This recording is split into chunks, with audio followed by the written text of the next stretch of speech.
পাহাড়ি জমির মধ্য দিয়ে সারি ধরে আসা পুলিশের মাঝে বাঁকে করে দুজন একটি বস্তা নিয়ে আসছেন। তাদের পেছনে অন্য দুজনের হাতে দুটি থলে। এই বস্তা ও থলের মধ্যে আছে অস্ত্র, গোপন কারখানায় বানানো অস্ত্র।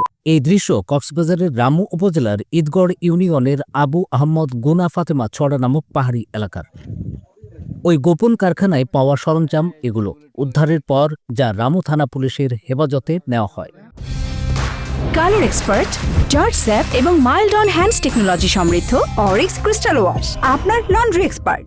গোপন অস্ত্র কারখানায় ৫ জানুয়ারি ভোরে অভিযান চালায় রামু থানা পুলিশ ও ঈদগড় পুলিশ ক্যাম্প। সেখান থেকে উদ্ধার করা হয় বিপুল পরিমাণ অস্ত্র ও সরঞ্জাম। ভিডিওতে দেখা যাচ্ছে উদ্ধারের দৃশ্য। কক্সবাজার পুলিশ বলছে, অভিযানের আঁচ পেয়ে কারখানায় থাকা ৩-৪ জন পালিয়ে যান। কক্সবাজারের অতিরিক্ত পুলিশ সুপার ডিএসপি অলোক বিশ্বাস জানান, জড়িতদের বিরুদ্ধে আইনি প্রক্রিয়া চলমান রয়েছে।